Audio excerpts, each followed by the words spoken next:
Hi, hello po sa inyong lahat. At dumating na ho ang takdang araw ho ng pagtatapos ng Paris 2024 Olympics po sa Paris, France. At ilang minuto na lang ho ay mag-uumpisa na po ang closing ceremony po sa Paris, France. At sa Paris, France, oras po ay nasa alas 8:15. Yun ho ang start ho ng seremonyas ho sa kahuli-hulihan hong pagtatapos ng Paris Olympics. At sa Pilipinas ho ay alas 2:15 ho ng madaling araw ng August 12 ang pagtatapos po o ang pagse-celebrate po ng closing ceremony po ng Paris Olympics 2024 po. At yun nga po, katulad na nabanggit ko, dito sa Pilipinas ay alas 2:15 ho. Kaya kung gusto nyo manood, mamaya ho, maghintay kayo alas 2:15. Ilang minuto na lang ho at mag-uumpisa na. Meron pong live yan diyan po sa YouTube, yung One Sports. Alam ko nakaantabay at nakatutok ho sila diyan para i-coverage ho yung pagtatapos ho ng Paris Olympics 2024. Kaya alas 2:15 mamaya. At sa Paris, France po, ang oras po doon ay alas 8:15 ng gabi. Yun po. So ito na po yung mga final medal tally po ng competition po na ito sa Olympics po. So ang USA po ang nag-top 1 ho, at sinundan ng China, Japan, Australia at France. So meron hong 40 na ginto ho ang Amerika, 44 na silver, 42 na bronze, so 126 po ang total. At parehas ho sila ng China na may 40 gold medal, kaya lang ho mas marami ho ang medal ng USA, kaya sila po ang top 1. At ito'y sinundan naman po ng Japan na 20 ang gold, 12 ang silver, at 13 ang bronze na may kabuuang 45 na medalya po. At sinundan ito ng Australia, 18, 19, 16, kabuuang 53 medals. At yung panglima po, ang host country, ang France, 16 po yung gold, 26 yung silver, at 22 po yung bronze. So may kabuuan pong 64 po. So sila po ang nakakuha ng ikalimang pwesto ho sa ranking na may pinakamadami hong medalya o gold medal ho dito nga ho sa ginanap na Paris Olympics 2024. Kaya yan ho ang mga bigatin sa Olympics. At sinundan ho ito ng pang-anim ng Netherlands na may 15 na gold, 7 na silver, 12 na bronze. May kabuuan ho silang 34 na medalya. At syempre ho, hindi pa huli ang Great Britain na may 14 ho na gold, 22 na silver, 29 na bronze. So sa kabuuan ho ay meron silang 65 na medalya. At sinundan po ito ng South Korea na may 13 gold, 9 silver, at 10 bronze na may kabuuang 32 medalya po. At ang sumunod na po dito ay ang mga taga-Europe ho na bansa. Itong Italy, 12 ho yung gold, 13 ho yung silver, 15 ang bronze. At Germany po hindi nagpahuli sa top 10. Sila po ay may 12 golds, 13 silver at 8 bronze. So may kabuuan po silang 33 po na medalya dyan po sa final tallying po ng mga medalya dito nga po sa ginanap na Paris Olympics 2024 po sa Paris, France, na kung saan ay talagang matindihan ho ang mga naging labanan. At talaga naman pong napaka gagaling ho ng mga atleta sa iba't ibang panig ng mundo. At ang ika-11 ho ay ang New Zealand sa ranking na may 10 gold, 7 silver, 3 bronze. At pang-12 ho ay itong bansang Canada na kung saan meron silang 9 na gold, 7 silver, 11 bronze. So may kabuuan po silang 27 medals. At sinundan po ng ika-13 Uzbekistan, 8 gold, 2 silver, 3 bronze. At sa Europe pa rin po itong Hungary, Spain. So ang Hungary po ay may 6 gold, 7 silver, 6 bronze. So may kabuuan po silang 19 medalya. So marami-rami po yun. At sa Spain na ito ay nakahabol, so dumami po ang gold nito, ay naging pang-15 na mayroon silang 5 ginto, 4 na silver, at meron po silang 9 o 9 na bronze doon sa kanila pong pagtatapos ng Paris Olympics po. So dati po ito ay konti lang ang gold, dahil nga po dumami ang kanilang gold, kaya pumatak o kaya naging pang-15 na po ang ranking in terms of ranking sa padamihan ho ng medalya itong bansang Espanya ho o Spain. At ang pang-16 ho ay sinundan ng Sweden. So meron silang 4 na ginto, 4 na silver at 3 bronze. So kabuuan 11 medals po. Alam ko yung isang medalya dito ay napanalunan ni Duplantis doon po sa pole vault na sinamahan po ni EJ Obiana. So ang Kenya po ay merong 4 na ginto, 2 silver, 5 bronze. Ang Norway po ay nakahabol din. May 4 na gold, 1 silver, 3 hong bronze. So dati ho ito ay mas mababa pa sa Pilipinas, pero nakahabol ho sila. At pang-19 ho ang Ireland na 4 ho yung gold at meron hong 3 silver, bronze, kaya 7 na po ang kanilang medalya.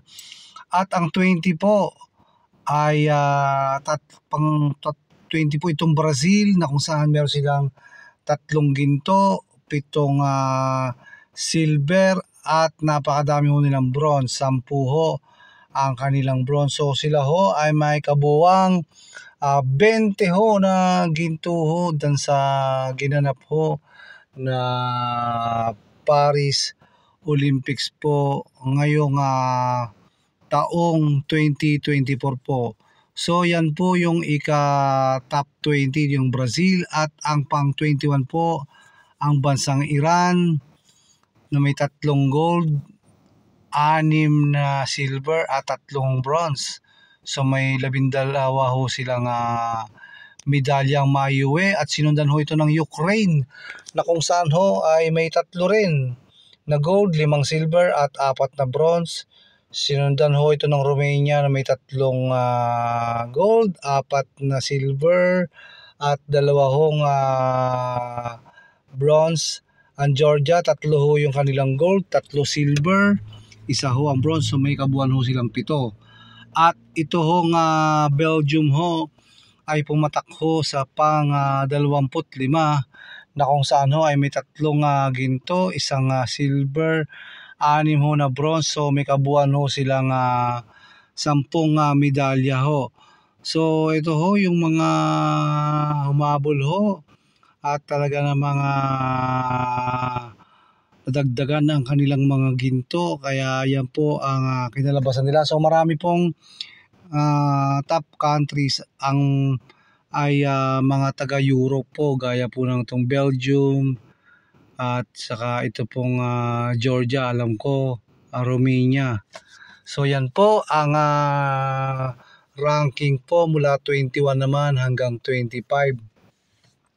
So sa ranking naman po ng 26 ay nandyan po ang Bulgaria na may 3 ginto, 1 silver, 3 bronze. So meron silang 7 medalyang kabuuan.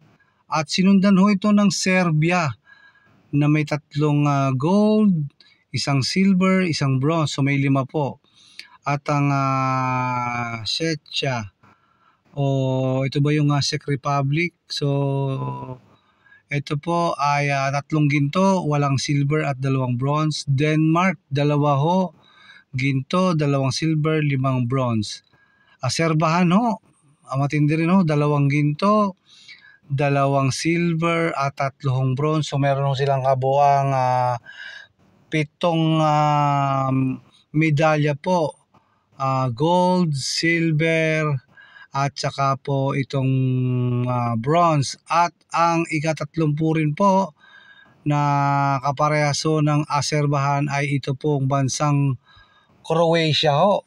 So yun ho, meron 2 gold, 2 silver at 3 naman hong bronze. So 7 ho ang kanilang dami ho ng medalya pong nakuha nila dito nga po sa nagdaang Paris Olympics 2024. At ang ika-32 po ay itong Cuba, kung saan meron silang 2 ginto, 1 silver at 6 na bronze. Sinundan ng Bahrain, ayan po, mga Middle East naman po ito, 2 gold, 1 silver at 1 bronze. So Slovenia po, 2 ang nakuha lang na gold, 1 silver at wala po silang bronze. At sinundan po ito ng Chinese Taipei na may 2 ginto at 5 bronze. At sinundan po ito ika-36 itong Austria na kung saan meron pong 2 ginto at 3 bronze. So yan po yung ranking po na sa katatapos lang po na Paris Olympics 2024 po. At yun nga po, yan po yung resulta naman ng pagtali po ng medalya sa mga lumahok ho sa Olympics 2024 po. So yun po, yung pong mga susunod po na ranking po dito ay pag hindi po ako nagkakamali, nasa 39 na po yata ang ranking ho ng Pilipinas. So ito po, tingnan natin ano yung kasunod po nito. So yun po, at pang 37 pala tayo sa official tally po. At kaparehas ho natin ang bansang Hong Kong, China, na meron hong kabuang 4 din pong medalya, 2 gold at 2 pong bronze. At sinundan naman po ito ng bansang Algeria at 2 ang kanilang gold at 1 bronze. Sa Indonesia po, na parte po ng Southeast Asian countries, ay ito pong Indonesia ay meron po silang 2 ginto at 1 bronze. So muntik na pong humabol dito sa Pilipinas. At ang ika-41 naman po itong Israel, na kung saan may 7 kabuang medalya, 1 ginto, ayun, 5 silver at 1 bronze po. So yan po yung ranking ho na naging pang 37 po itong bansang Pilipinas. At dahil ho doon nga ho sa nakuhang 2 gintong medalya po ni Carlos Yulo, kaya tayo po ay pumatak ng o naging pang 37 ho sa official medal tally ho sa paghuling araw ng pagtatapos ng Paris Olympics. At sinundan po ito ng yung 42 naman po, yung nasa baba ng Pilipinas. So ito po yung bansa na yan, yung Poland, yung Kazakhstan, yung Jamaica po, 1 lang pala yung gold na nakuha ko. Alam ko marami po diyang mabibilis ho sa track and field itong Jamaica, pero lumalabas ho dito ay 1 ginto lang po sila, 3 silver at 2 pong bronze. at sinundan po sila ng kaparehas din pong South Africa. Alam ko maraming magagaling din dito pero isang gold lang ang nakuha nila. So ayun po, meron din po silang kabuang 6 na medalya ho itong South Africa, at ang ika-44 ho ay itong bansang Thailand, kung saan nakakuha rin po sila ng 6 na medalya, isang ginto, 3 silver at 2 pong bronze ang kanilang ang kanilang nakuha. At ito naman ho yung ranking sa Asian countries po, at nangunguna po dyan ang China, pangalawa po yung Japan, pantatlo po yung Korea, pang-apat ho yung Uzbekistan, at panglima ho yung Iran, at sinundan ho ng pang-anim ng Hong Kong. So ang Hong Kong ho at saka Pilipinas po ay parehas po ng dami ng medalya.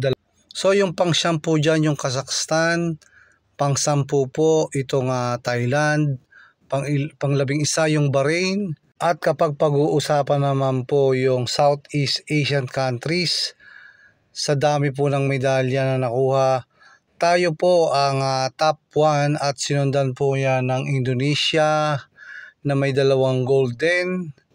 Pero ang kanilang total medals ay 3, tayo ay 4, kaya tayo po ang top sa Southeast Asian countries. At pangatlo po yung Thailand, na kung saan meron silang 1 gold, 3 silver, 2 bronze. So may kabuuan ho silang 6. So yun ho yung third, yun hong Thailand. Ang apat ho ay itong bansang Malaysia ho, na nakakuha lang ho ng 2 bronze. At yung pong Singapore ay 1 bronze lang po ang nakuha. So napakalaki po ng improvement ng ating bansa ho in terms of dami po ng medalya na nakuha sa Olympics. So tayo po ang top 1 sa Southeast Asian countries po, na kinabibilangan po ng kalapit bansa ho ng ating bansang Pilipinas. So yun ho ang mga medal tally ho na naging resulta ho ng pagtatapos at sa paglalaro nga ho doon ho sa Paris Olympics ng ating mga atleta. So malaking bagay na rin ho at tayo ho ay nagkaroon ng ganyang dami po ng medalya. Kaya ayan po, congratulations po sa lahat po ng atletang Pinoy na talagang nagpursige at talagang ginawa nila yung best nila para po makakuha ng mga medalya. At siguro sa mga hindi nakakuha ng mga medalya, siguro kailangan pa siguro ng matinding ensayo, practice. Sabi nga nila, practice makes perfect. At itong si Carlos Yulo ay bata pa, lagi nang nagpa-practice sa gymnastics, at ayun na nga, nasuklian na ng tagumpay ang kanyang pagsisikap lagi na mag-practice. Kaya yun po ang importante, makapag-practice lagi upang lalo kang maging sanay sa iyong ginagawa. So yun po nangyari diyan sa medal tallying po na sa pagtatapos nga po ng Paris Olympics. So yun po, sa Asian ay China po ang number 1, Japan at Korea. Sila po yung top 3. Pero pampito po tayo sa Asian country. So malaking bagay na rin po yan, at talagang kahanga-hanga ang ating at talagang magiging proud tayo sa buong mundo na nakamit natin ang tagumpay na yan. So hanggang dito na lang po muna ulit ang aking vlog, at maya lang ho ay umpisa na ang closing ceremony so ng Paris Olympics 2024 po. So maraming salamat po sa lahat po ng nakapanood ng video na ito at sa lahat po na nagsusubscribe sa aking YouTube channel. Maraming salamat po sa inyo.